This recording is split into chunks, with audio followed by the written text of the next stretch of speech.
Hi, I'm Dr. Diane Less. I'm a clinical psychologist, and I have a nonprofit organization, Center for Hope and Strength, which is for domestic violence and sexual assault. This is a second video of a series that I'm doing about domestic violence. 1 out of 3 families are affected by domestic violence. It has nothing to do with your income, race, intelligence, nothing. It's across the board. And so in this video, I'm going to talk about the cycle of abuse and power and control. So the cycle of abuse is the relationship starts out in what is referred to as like the honeymoon phase. And things typically go really fast. It's like the perfect relationship. And then over time, and there is no specific amount of time, but over time, then in a cycle of abuse, it moves into the tension building phase.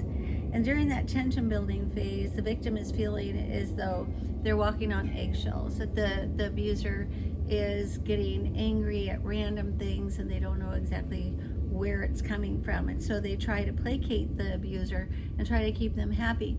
But in the cycle of abuse, that doesn't happen. So then it moves on to the acute battering stage. In the acute battering stage, there's some kind of blow up.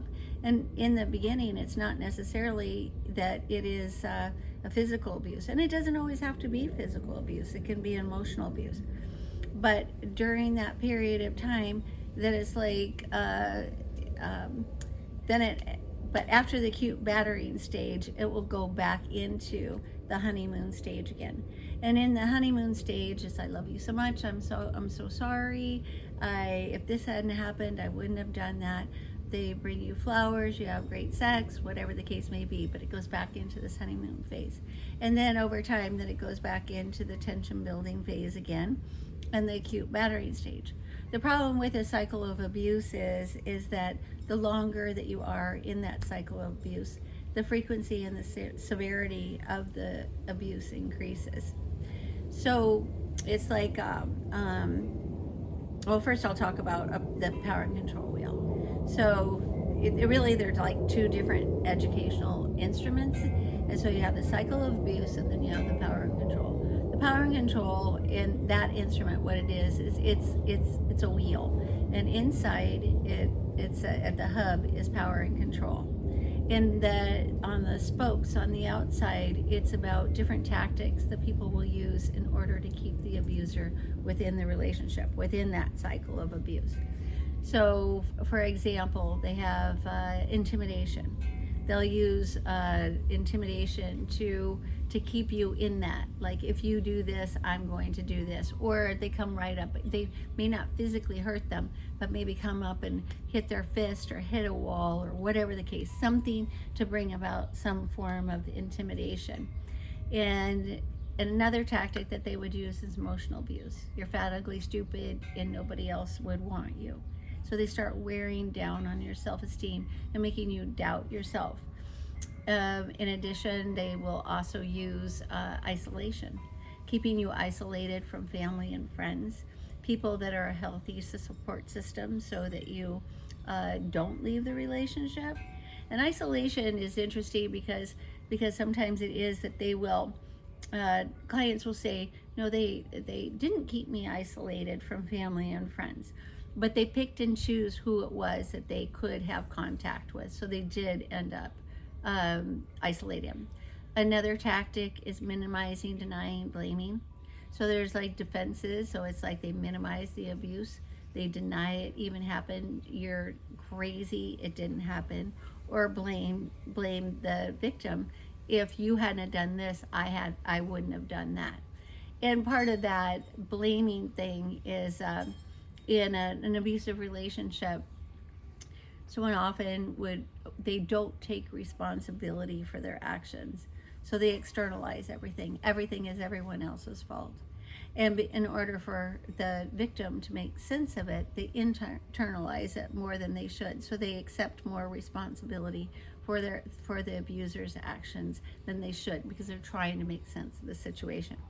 Another tactic that they use with this on the power and control wheel is using children. if you leave me, I'm going to take the children away from you. If you leave me, you're not going to have enough money to take care of the children. I'm going to tell the children that you're a horrible parent, or whatever the case may be, but using the children in some way or another. It's a really old tool. So on the tool it says male privilege, but as far as domestic violence, it could be male on female, female on male, same sex. So it's just it's an old instrument. But so privilege is that you're my partner, you're going to do what I want, and having that power and control over them in that way. Or the last one on the power and control wheel is the coercion and threats. So those are more direct. It's if you leave me, I'm going to kill you, I'm going to kill the dog, I'm going to kill your parents, and things that are that just straight out threats to create some kind of fear in order to keep the person within the relationship. So as I mentioned, there are two different instruments.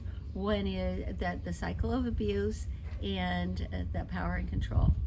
So the power and control tactics that I just mentioned are tactics that keep someone within that cycle of abuse. And the issue with the cycle of abuse is, it's like the victim is getting an intermittent reinforcement.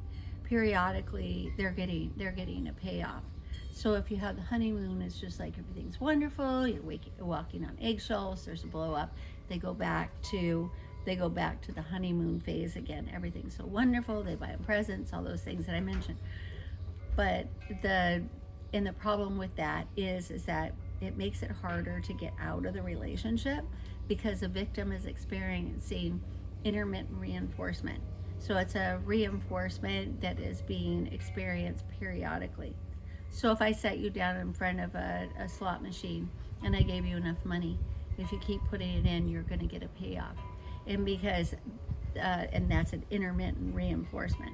And habits that are intermittently reinforced are the hardest habits to break.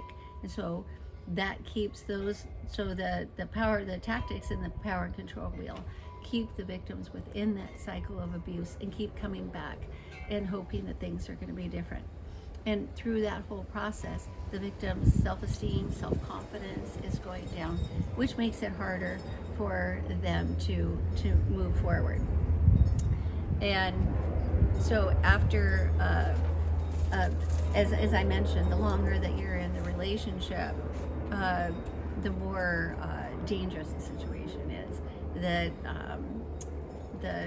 It tends to, the abuse tends to increase in frequency and severity. Maybe something is telling you that you're stupid, and all of those kind of things would make you get really upset, call you a bitch, whatever. You get upset, and then as time goes on, then the impact isn't the same. So then maybe they start punching walls or whatever, and that creates a new impact. But so it keeps increasing so that the reaction is the same. So next time we're going to talk about why it is that people stay in relationships. As I mentioned, I testified a lot in court as an expert witness, and a lot of what they wanted me to testify about is, if somebody is in an abusive relationship, why wouldn't they just leave? And if you're watching this, you know that it's not that simple. There's a lot of things that come into play. So next time we'll talk about that. But if you need help, I mentioned in our other video, especially, and I'm sure different states have the same thing, but in California we have the Victims Compensation Program, to where it is that they will cover a lot of things like relocation, therapy. So and with our with Center for Hope and Strength, we are blessed to with funds from the Claire Rose Foundation, to whereas if you aren't eligible for those services for therapy, that we can provide those through the Claire Rose Foundation. So regardless, reach out, get help, and I'll look forward to talking to you about why people stay in our next video. Okay, bye.